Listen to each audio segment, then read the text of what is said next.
네, 이제 연평도 주민들 말을 좀 들어보니까 정부 발표가 좀 더 비상식적이지 않나라는 생각이 좀 개인적으로 듭니다. 네, 구명조끼는 원래 배 타는 사람이라면 반드시 착용을 해야 하고 이 씨가 부유물을 붙잡고 있던 것도 생존 의지지 이게 월북 정행의 논리로 내세울 수는 없다 이런 의견도 나오고 있습니다.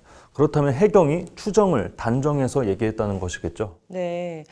근데 지금 유족들이 여전히 정부를 상대로 좀 법정 다툼을 벌이고 있죠. 예, 그 청와대 국가안보실과 국방부 그리고 해경을 상대로 정보공개 청구 소송을 제기를 했는데 사법부에서 이를 대부분 인용을 했습니다. 그렇다면 정보를 공개해야 되지 않겠습니까? 근데 정부가 곧바로 법원 판결에 불복해서 항소를 제기하면서 의구심은 더욱 증폭이 되고 있습니다. 며칠 전엔 경남 양산, 그러니까 문재인 대통령이 이제 퇴임 후에 머물 곳이기도 하죠. 이 경남 양산에 살고 있는 그 이모 씨의 배우자가 청와대를 찾아오기도 했는데요. 그 법조계와 야권에선 이번 사건이 문재인 대통령에게 사법 리스크로 작용할 수 있다고 가능성을 제기하고 있습니다. 어떤 얘기가 나왔는지 직접 영상으로 확인하시겠습니다.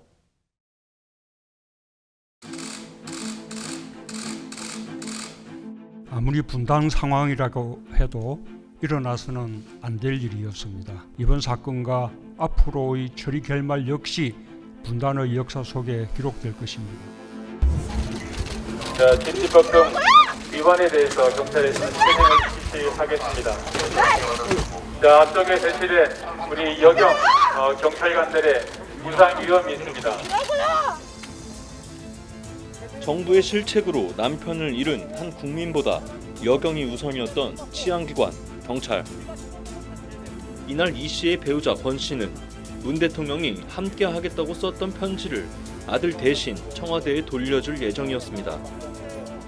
저는 이제 대통령께 기대하는 것이 없습니다. 그래서 무책임하고 비겁했던 그 약속의 편지도 더는 제게 필요가 없습니다. 처리 결말 역시 분단의 역사 속에 기록될 것이라고 강조한 문 대통령. 하지만 정부는 유족의 정보 공개 청구 소송에 항소했고 처리 결말은 언제 나올지도 모르게 미지수로 만들어버렸습니다. 힘 있는 정부는 국민의 알 권리 차원에서 거짓으로 선동하고 힘없는 국민은 인권과 국민의 주권도 무시당한 채 거짓을 진실로 알아 드러난. 정부에 항소한 이유를 물었는데 말을 극도로 아낍니다. 항소 이유에 대해서는 지금 사건 진행상으로 좀 말씀드리기가 곤란하다. 이 씨의 월북을 주장하는 근거가 뭐냐고도 물었지만 기존 입장은 변경 없으니까 찾아보시면 국방부 입장이 다 달려서 나옵니다. 그리고 변동이 없습니다. 수차례 NLL이 뚫리자 마련한 해안 경계용 열상 감지 장비는 제대로 작동됐던 걸까? 그거에 대한 구체적인 성능이라든가 어떤 어디까지 범위 내 보인다든가 이런 거는 저희가 군사 보안상 말씀드릴 수 없는 부분이에요. 속 시원한 대답은 한 번도 듣질 못했습니다. 이 같은 정부 행태에 윤석열 국민의힘 대선 후보는 대통령의 약속은 무엇이냐며 집권하면 사건 당시 관련 자료를 공개할 것이라고 문 대통령을 겨냥한 날선 발언을 이어갔습니다. 이날 국민의힘 소속 일부 의원도 이 씨 유족들을 위로하기 위해 함께 자리했습니다. 국가의 제1의 책무는 국민의 생명과 안전을 지키는 것입니다. 임기가 얼마 안 남은 이 시간도 대통령과 청와대의 그 행태를 보면서 함께 분노를 하고 있습니다. 의혹을 유발시키는 정부의 태도를 두고 일각에선 이번 사건이 정권이 바뀐 후 문 대통령에게 사법 리스크로 작용할 가능성을 제기합니다.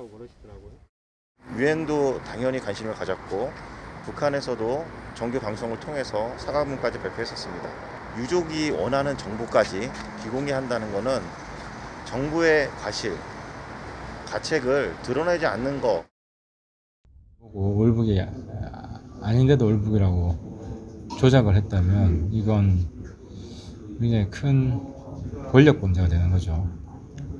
그래서 그 조작에 누가 관여되어 있는지는 그때 가서 좀 낱낱이 좀 파헤쳐봐야 됩니다. 시간이 누구의 편이 될진 아무도 단정할 수 없습니다. 하지만 유족들은 그 상대가 대통령이라도 끝까지 진실을 밝히겠다는 의지와 함께 이번 이민연설을 맞이합니다.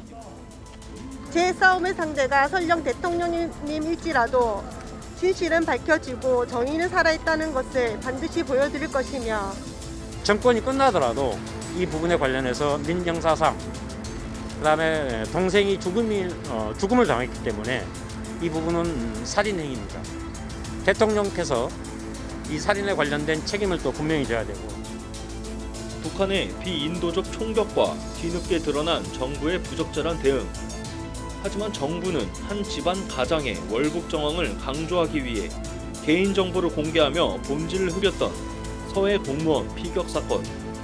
사건의 핵심은 국가가 국민을 보호하지 못했다는 데 있습니다. 법률방송 석대성입니다.